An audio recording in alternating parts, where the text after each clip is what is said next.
I don't even know how to articulate an introduction for this video. But oh gosh.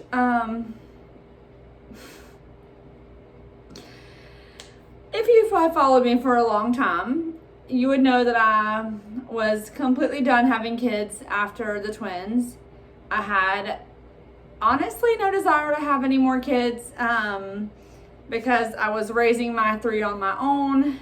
And then even when I met the love of my life, he said that he was done having kids as well.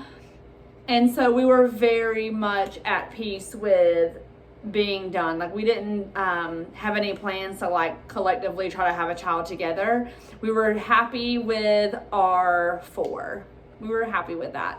And so life had a much different plan than I had, than Luke had, and this is insane. The fact that I'm sitting here right now, it's so unbelievable.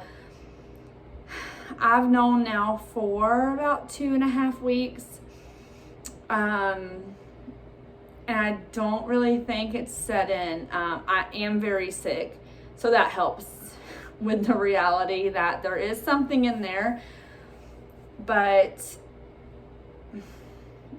I am pregnant, and I'm going to tell you guys how I found out. It is sheer luck that I even found out this early. I will tell you guys the story of how I found out in a little bit, but I want to kind of go over like the feelings I'm feeling right now, what Luke is feeling, and how I found out kind of also encompasses both of our feelings because they were very, I think, different at the beginning. So I just want to say that I'm feeling at the moment very overwhelmed. There's a lot of stuff to figure out. I think that feeling this way is completely normal, even if you were trying. I think it's my nose keeps itching in the same spot. I think it's just normal and natural to feel overwhelmed at the start of a pregnancy. I mean, literally, you are growing a human in there. So, aside from that feeling, I'm also feeling overwhelmed because a month ago we were talking about marriage and potentially getting engaged and living together. And then fast forward, we find out we are expecting a baby, and it was just a massive, massive surprise. So yeah, it's taking a lot of processing for me. And so I'm going to tell you guys how I found out, and then kind of tell you what the plan is, and then that will be just what this video is going to encompass. I know you guys are going to have a ton of questions. I'm going to open up my Instagram for questions, and I will let you guys know when, because I do plan on answering them. But right now I'm just overwhelmed, so I need like a little bit more time. So how I found out. Like I said, it's sheer luck that I found out this early. I definitely would have known by about 6 weeks because that's when the morning sickness started. I found out a couple days after a missed period, so around 4 weeks, 2 days or so. Well, I guess let's go back because I don't think I've talked about this. My IUD spontaneously expelled a couple months ago. I did not know that was even a possibility. I had never heard of it before. And it just came out. And I was like, oh, there's my IUD. And I Googled it. Apparently it does happen. Spontaneous expelling of the IUD is real. And so I made an appointment, had to move it because I switched jobs. If you're new here, I just got my dream job. That may not be conducive to pregnancy. I think it will be, but that's something that I have to figure out now. If I'm posting this, and I already have the answer to that, so we should be good. And also, if you're new, I have an almost 9-year-old and about to be 4-year-old twins. So I already have my hands completely full. So anyways, I switched jobs, had to push the appointment back because of the insurance. And what I didn't know was that my insurance kicked in right away and it wasn't going to be pushed back to the first day of the following month, which is how it's always been. But my job now, it started you the day you started with insurance, which is amazing. But I didn't know that then. And it takes a while to get an appointment in OB. Like my first time I scheduled it, I had to wait 8 weeks almost to get the IUD. And then when I pushed it back, it was like another 6 weeks I had to push it back. So not ideal scheduling from the OB perspective. But anyways, so my sister and I, we have always had the same cycle. She starts her cycle, and I'm so sorry if she does not want me saying this on here, but she has always had a cycle, and then my cycle starts at the tail end of her cycle. And even though we live across the United States from each other now, our cycles have remained intact and they have stayed regular. So if she's starting, I know mine is coming behind it. My cycles range about 30 to 33 days. So it's not abnormal for it not to start exactly on the 30th day.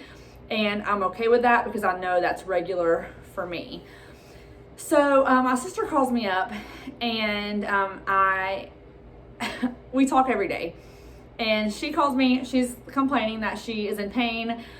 And I was kind of asking what the pain was coming from. And she's like, well, my cycle just ended. And I'm like, oh, okay. I'm like, okay, well, mine should be starting like any minute, any day for sure. And so she's like, when was your last one? And so I'm going through, I'm like, it's only 2 days late. That's not abnormal because 33 days would be 3 days late. And so she's like, oh, just take a test just to ease your minds. And I'm like, no, I'm literally not pregnant. I'm not even worried about it. We were very, very careful when the IUD came out. And I'm not pregnant. But I just happened to have to go to Walmart that day to pick up something for dinner. And I knew if I didn't just grab a test, it was probably going to bother me because she had brought it up. So like your mind kind of goes like, what if by some miracle I was, And so I wanted to sleep that night. And so I went to the aisle and got 2 tests. So I got in the car, drank a bottle of water, like slammed it like I was at a cake party. And then I was like, okay, I'm going to hold my pee for 4 hours. I cannot wait overnight. I want to be able to sleep tonight. I'm just going to take the test tonight, like today. I'm going to wait 4 hours and we're going to be good. So I get home, get the kids, I start dinner, and I'm like, okay, it's like 5:30. Luke was coming over this night, and so he normally came over between 6 and 6:30. So I'm like, I have like almost an hour before he's going to be here.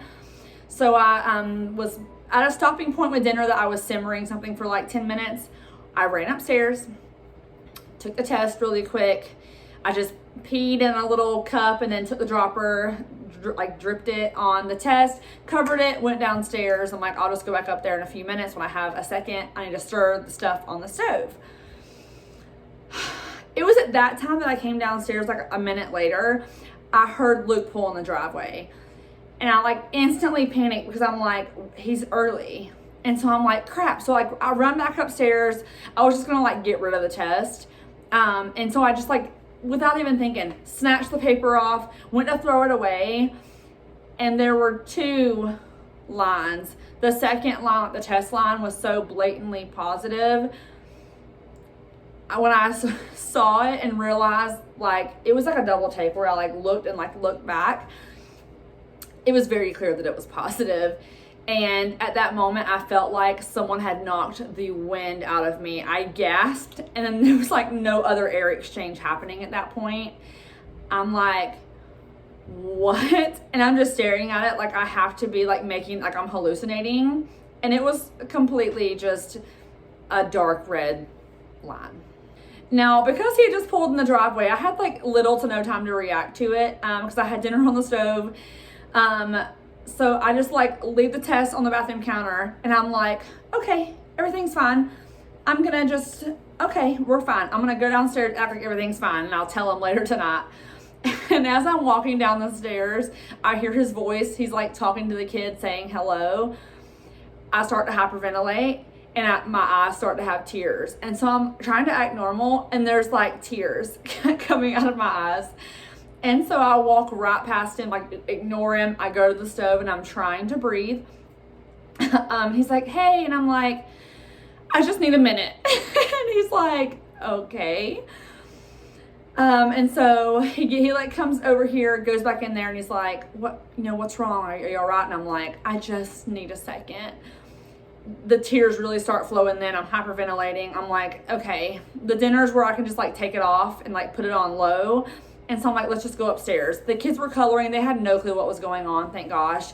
I go upstairs, and as soon as I get upstairs and I sit on my bed, it all hits me. I start sobbing. I start shaking, almost like I'm having a seizure. I'm like convulsing.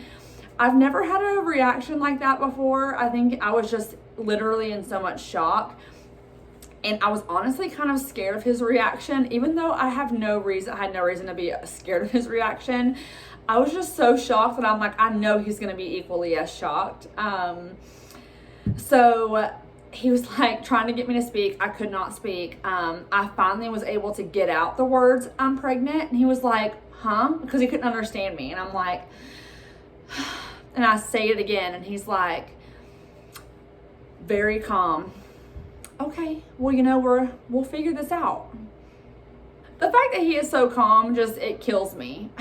I wish I could maintain some kind of calm demeanor in times of crisis or times of stress. Because I was barely having adequate oxygen exchange in and out of my body. And he had like no reaction. It was quite interesting how he had no reaction. And I was like shaking, and he's like, you've got to calm down though. He's like, you just have to try to like calm down. He's like, we're a team. We're going to figure this out. And then I'm like, can I please call my sister? And he's like, please, please call your sister. I go to the bathroom. I throw up on the phone with my sister. Guys, it was just a hot mess. So later that night, obviously after the kids were in bed, we kind of like had a very quick conversation, and I basically told him that I needed a couple days to process this. And he was completely understanding, very cool about it. I actually had to work my job the next 2 days, and it was 12-hour shifts. And I'll be darned if the very next day that I worked, I had my first baby case, and then I had a double homicide. And it was a long day. It was a very hard day. It was the hardest day I've had at work this far. And I had no time to even think about my situation until I got home, and I was like processing the horrible day and then my situation that I was like still stunned over. But luckily that weekend we had a kid-free weekend, so it was just us from Friday to Monday morning. So that weekend we pretty much just had like a conversation, like, what is this going to look like?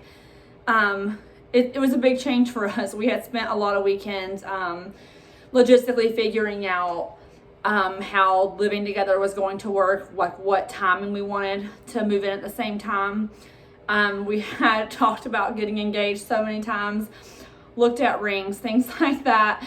And so it was just a different conversation to have, because I knew as soon as I saw that positive line that there was going to be a lot of pressure on us to kind of put a date on moving in, just because logistically it's going to get harder the bigger I get to move my entire house. Well, I don't have a ton of stuff in this house, but like, you guys know what I mean. And then I was kind of like, I really don't want to get engaged now, because now it's going to look like we got engaged because we got pregnant, and no one's going to know all the conversations we've had for months about it. And so like, just like we had conversations like that, and luckily logistics is his career field, so he was able to help me maneuver like certain aspects and stuff like that, because we're just kind of like, okay, there's a baby, now what do we do kind of situation. And a few days after we had talked about it and kind of were like, okay, we're doing this, and here we go, life had other plans, and we're gonna accept that, and we're gonna get excited about it. He told me that he genuinely is so happy, and nothing made me feel better than hearing those words. So that's how he found out, and that's kind of what we've talked about thus far. I will be doing the pregnancy updates because I love having my stuff with the twins. I just cherish those videos so much. And this will also, and I'm not trying to throw shade at anyone else, but this will be the first pregnancy / labor and delivery that I will be with for the love of my life. But getting to experience that with someone who loves me, who truly loves me, who truly wants to be there, who is already an amazing dad, and someone that I actually am thankful that I'll get to share that experience with, because this will be my last pregnancy. They will be taking things out after I have this baby, or tying things up while I'm in the hospital this time. But this is like the biggest shock of my life. I'm still in disbelief. It's very hard to wrap my head around. And I'm like, holy crap. Telling people is going to be very interesting. The only person that knows besides my sister is my partner at work, because it's like a need to know type thing. And she's great. She is wonderful. And I think she might be watching this, so hi. But yeah, so here we go. We are about to be on the journey to baby number 4, and it's going to be a wild ride. So buckle up, and I will see you guys soon. Bye.